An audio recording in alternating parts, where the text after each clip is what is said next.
Hello, Ultimate Stories. How to bazana major stories, exclusive non-politics. I'm back again. N'izindi stories zibashimisha cyane hano kuri Ultimate Stories. Nongeye kubasuhuza muri hose. Nanone ni njyewe icyo kunywa kitabura ku birori. Perezida wa Afrika, Mode the Emperor, Mode Fitre Bushi. I'm here again on Ultimate Stories. Ndabasuhuza cyane aho muri, nizere ko Imana ikomeje kubarinda, ibyo mukora byose mukomeza kubigira amahirwe n'imigisha, mukomerezaho ibintu bigende neza hano ku isi. Hello la famille, comment ça va? Vous allez bien? Rappelez-vous toujours de vous abonner. As always, let's keep it that way. Always I'm requesting you guys kindly to send this video to family and friends. Make sure buri muntu wese ibyo nkora hano bibageraho, twe kugumana twenyine ibi byiza byo kuri channel cyane rwose. So ndagarutse hano ku murabyo bivugwa hano kuri Ultimate Stories. Turaca mu bintu byinshi, turareba muri ya gahunda yanjye y'iziko ry'ikinyamakuru, ibyo ndi bwaje muri news articles, ibyo nabone ndibwaye basomere hano.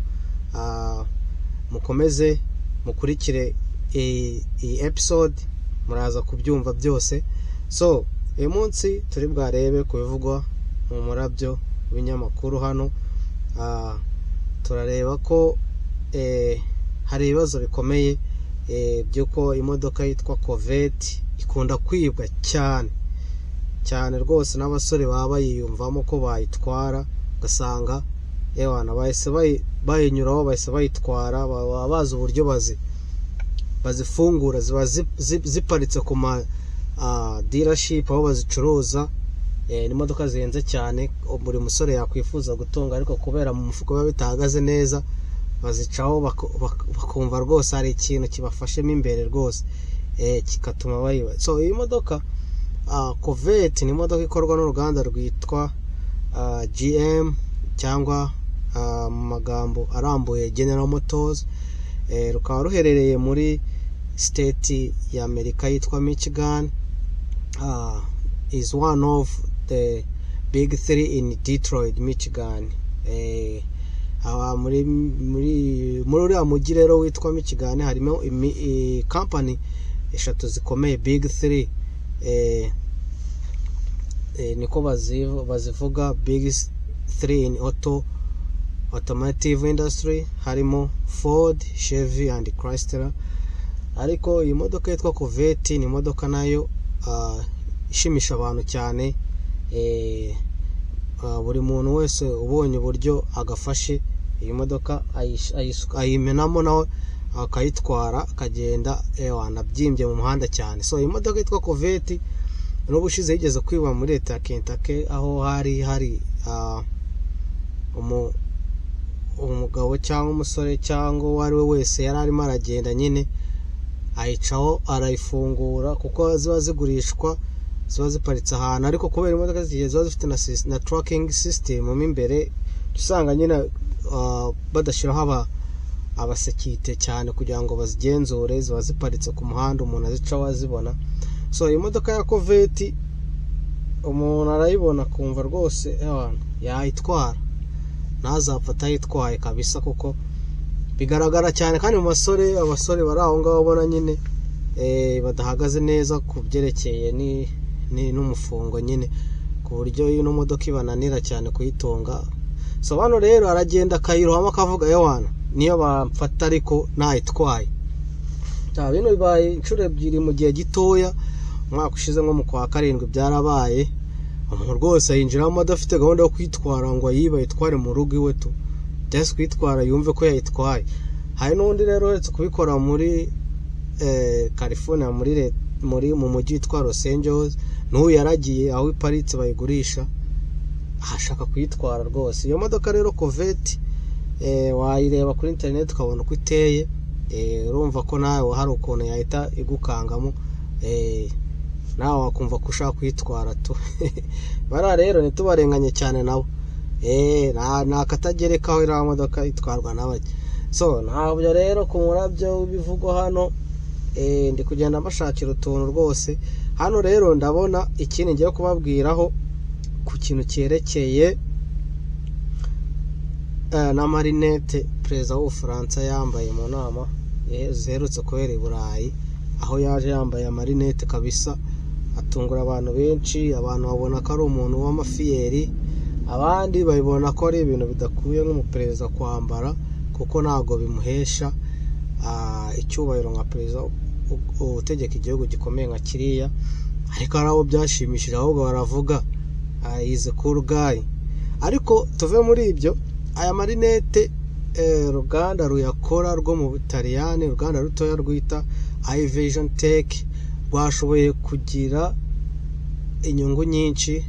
Nuba mu gihe bino bintu byagiye hanze byabaye agatwiko cyane, bamuvugaho, abantu bagiye kuri internet bashaka ninde ukora aya marinette, basanga ni company yitwa iVision Tech mu Butaliyani, iri kuri modo y'aya marinette ni modo yayo babivanye ku ruhande b'Abafaransa.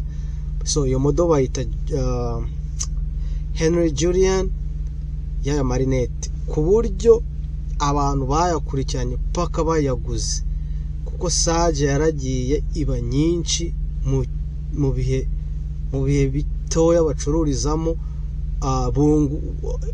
Sales went up like 20%, and market stock yagiye kurangira umunsi company market stock yayo igeze hafi muri miliyoni zikabakaba 4 z'amadolari. So urumva ko iyi company yakoze neza, kubera just perezida w'Ubufaransa yumvaga atameze neza, yambara aya marinette ajya mu bantu, ese nyine irikanga cyane. Abantu bayabonye nabo bumva kabisa bakwiriye kuyambara bakamera nkawe. So na perezida wa Amerika nyine amuvugaho, nyine usanga ni abaperezida bakurikirwa ku isi yose. So urumva ko company nyine yabyungukiyemo cyane, itiriwe inashoramo ngo wenda bayamamarize, kuko abantu bakomeye gusa bavuze ku marinette aya ngaya. So ni ibintu biri cool kandi biri interesting, bishimisha, bituma ubona ko isi iteye, n'ukuntu abantu bakira ibyo bavanye ku bantu bareberaho cyane. So nuko rero ibintu bimeze aho ngaho hano ku murabyo bivugwa. Dukomeze no ku yindi nkuru hano. Hari umunyamakuru, cyangwa yari umunyamakuru mu gihugu cya Amerika witwa Tucker Carlson, yakiriye abahungu, niko nabita, kuko n'ibintu bavuga ni iby'ubuhungu cyane. Bano rero yakiriye kuri show ye, akora ama interview gutyo. Baba n'abaturage ba Amerika, ariko bari kureba ibibazo by'i Burayi. So urabona ko ikibazo kiba bimukira kijya ahantu hose. Bavuga ngo abirabura bagiye gusimbura abantu b'i Burayi, cyangwa amategeko yo kwakira bimukira i Burayi ntago akomeye, atuma abanyafurika buzurayo. Bibanda cyane ku banyafurika, ubona ko nyine ari abantu badafite ibitekerezo bizima ku banyafurika. So uyu munyamakuru wabakiriye nawe ukumva ko nyine bahuza mu byo batekereza. Wagira so kavuga i Burayi ni no ku mugabane wa Amerika byose niko bimeze. Abatuye baho, abatuye mbere nyine naho nshaka kuvuga cyane nyine ku by'abantu, ariko abatuye mbere ngo barashaka gusimburwa nawe mu cyaba ari kuza vuba, ugasanga rero nyine ni ikintu kitari cyiza. So iyo nkuru rero kuri uwo munyamakuru witwa Tucker Carlson, bibanze cyane ku banyafurika. Naho abahungu bagiye muri Paris mu Faransa, aho bita ko ariho civilization yatangiriye, niko byita, ariko tuzi ko civilization yatangiriye muri Afurika. bitewe n'ibintu byavumbuwe muri Egypt, ariko kuko abirabura nyine baje bakolonizwa n'iki bagenda babibambura ugasanga ntago bibitirirwa, ariko bavuga ko nyine urumva bavuye naho kuko Paris ni umujyi mwiza n'abantu bo muri Amerika bajya gusura bakumva barawukunze cyane kurusha bakumva wabo imijyi yabo. Paris is a model city for them. Paris inspires a lot of people, you know, especially from America with the Eiffel Tower. You know, iriya tawa yo mu Bufaransa kabisa ikorera Ubufaransa cyane. So bagiyeyo ugasanga si igihugu cyabo, ariko cyangwa se abene igihugu babo bavuye muri Amerika bari kugenda bajya mu bimukira babatesha umutwe. So urabona ibibazo biriho ahangaha muri iki gihugu cya Amerika, n'ubundi bari kubisohora babijyana mu bindi bihugu by'i Burayi bashaka kubigisha uwo muco. So urumva ko niko ibintu bihagaze aho ngaho. Baragenda bararwana, bavuga ko babeshya bavuga ngo Abanyafurika baracyafite umuco w'ubutindi, ngo none bari kuzana iwabo i Burayi ibiki. Urumva ko i Burayi kanabo karacyabarimo. Noneho biha nk'abarwana nabo, barababeshyera. Abanyafurika ntabwo bagira akavuyo cyane ko kujya muri ruhame ngo batangire gukubita abantu. Urumva baraje n'ibikamera byabo ngo bavugisha ngo barabakubita, ariko ni ibintu nyine bashobora kuba barasetinze app kugira ngo babeshyere ko bakubiswe. Noneho babizana kuri uyu munyamakuru witwa Tucker Carlson, babishyiraho n'iki byose. Ushaka no kuyireba ino video wambwira muri comment ngaguha link yayo ukabireba mu minota, ukagenda wenda skipinga cyangwa wegera imbere ukabyibonera, ukabona ukuntu nyine bashaka kuzana ibitekerezo byo kwangisha abirabura kuko ngo baza i Burayi cyane. Urumva ko rero ahantu isi ikeneye gusengerwa n'abantu bari muri ibitekerezo bafite, ntago bigaragara nk'ibintu nyine bishaka ko abantu bakomeza gushyira ikintu cyitwa diversity mu buryo bukwiriye, isi igakomeza ikabana mu mahoro kandi abantu bose biteza imbere. Ntitubyanze ko nyine ibihugu bigira amategeko yabyo birengera, ariko bareke kwibanda ku bantu bamwe ngo abangaba baracyafite imico mibi, ikintu bitaga ngo barbaric tradition, ngo bazizana i Burayi. So urumva ko ahatari ibintu byiza, kandi ugasanga ari kwibasira Abanyafurika n'Abanyaziya cyane. So nuko rero bimeze. Isi nyine nuko ibintu bihagaze. Abasenga rwose mujye mubishira mu masengesho yanyu kugira ngo ibintu nibijye mu buryo bubi cyane. So nuko rero bimeze hano ku murabyo bivugwa, nibyo nshoboye kubaganirizaho. Ntabwo ari byinshi cyane, ariko ni bike byiza bifite akamaro, bituma usobanukirwa ibijya imbere hano kuri umubumbe w'isi. So akanya ngiye kujyamo ni akanya kitwa iziko ry'ikinyamakuru, aho mbashakira news articles nkazibasomera hano. Ziba ziri mu Cyongereza most of the time. Nta kibazo. Icyongereza ndabizi ko abantu mwese mushaka kukiga mukakimenya batashobora kubyumva, ariko I will try my best to give you all the details from these articles. So hano rero turibanda ku kinyamakuru cyitwa Tech in Africa. Ikinyamakuru cyitwa basically cyitwa Tech in Africa, you know. Abatakizi wenda muzagenda mugisobanukirwa gahoro gahoro, ariko is a public news report.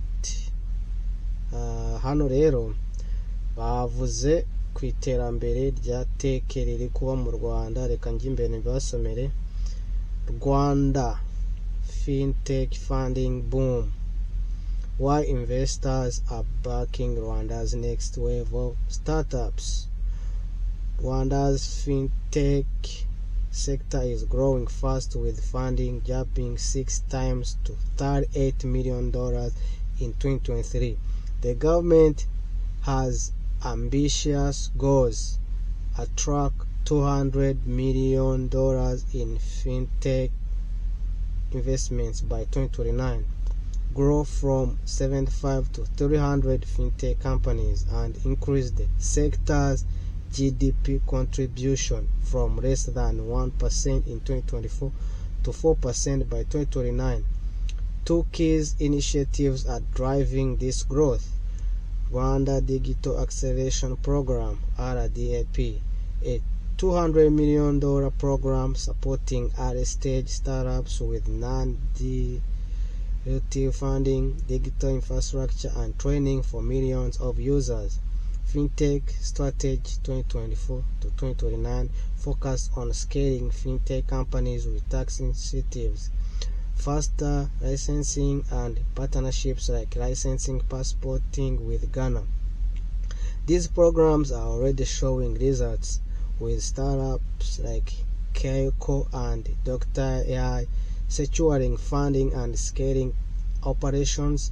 Rwanda's clear regulations, tax benefits, and supportive ecosystem are attracting investors and positioning the country as a fintech hub in Africa.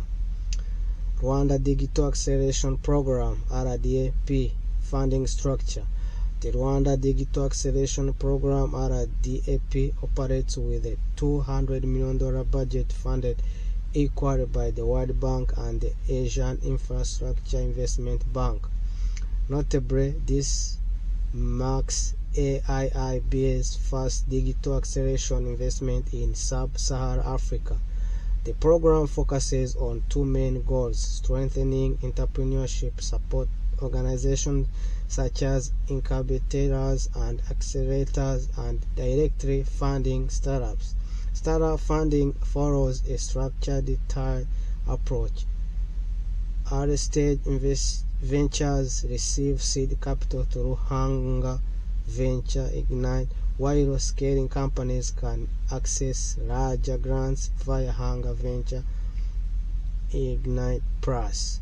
By late 2025, the program had allocated over £1.5 million to 22 startups spanning 13 sectors, including fintech, health tech, and ed tech. Importantly, this funding is non-dilutive, allowing startups to grow without giving up equity. Additionally, a new debt fund managed by the Development Bank of Rwanda is set to launch in Q2 2026, offering commercial-style financing for high-growth tech companies. Impact on ecosystem. RDAP goes beyond funding by actively nurturing a thriving digital ecosystem. The program aims to support at least 300 digital startups, with a strong focus on female-led businesses. It also invests in the infrastructure needed to boost fintech adoption, such as financing smart devices for 250,000 households and delivering digital literacy training to 3 million people. These efforts help build a consumer base essential for fintech solutions to succeed. The program's impact is already visible. For example, in late 2025, Kyoko, a digital commerce startup founded by Kevin and Kripin Kaisire, used RDAP's resources to onboard 8,500 businesses, including 500 on monthly subscription plans. This success helped Kyoko secure $1.2 million in follow-on investments from a South African angel investor, Luxembourg's Development Fund, and German-backed firm. Meanwhile, Dr. AI, led by CEO Dr. Kevin Muragirijimana, reached 19,000 active users by January 2026. The platform's AI diagnostic tool achieved an impressive 95.4% accuracy rate for chest X-rays. These achievements highlight the program's role in preparing startups for further investment and scaling opportunities. Investor confidence. RDAP RDP's funding strategies have also shifted investor perceptions. Moving from grant-based funding to commercial financing has bolstered investor confidence. Magnifique Ishimwe from the Development Bank of Rwanda shared, "We initially assumed most of these companies were too early for commercial capital, but strong performance in our portfolio proved us wrong. Their user growth, revenue traction, and ability to attract follow-on investors show there is real room for commercial financing alongside catalytic support." This realization led to the development of new debt fund set to launch in 2026. Designed for early-stage tech companies with validated business models, the fund provides a bridge for startups that aren't quite ready for traditional venture capital but still need access to growth capital. 2. Rwanda FinTech Strategy 2024-2029 Funding Structure. Rwanda's FinTech Roadmap for 2024-2029 builds on the foundation laid by RDP, aiming to attract $200 million in new FinTech investments and grow the number of investment funds from just 2 in 2023 to 2025.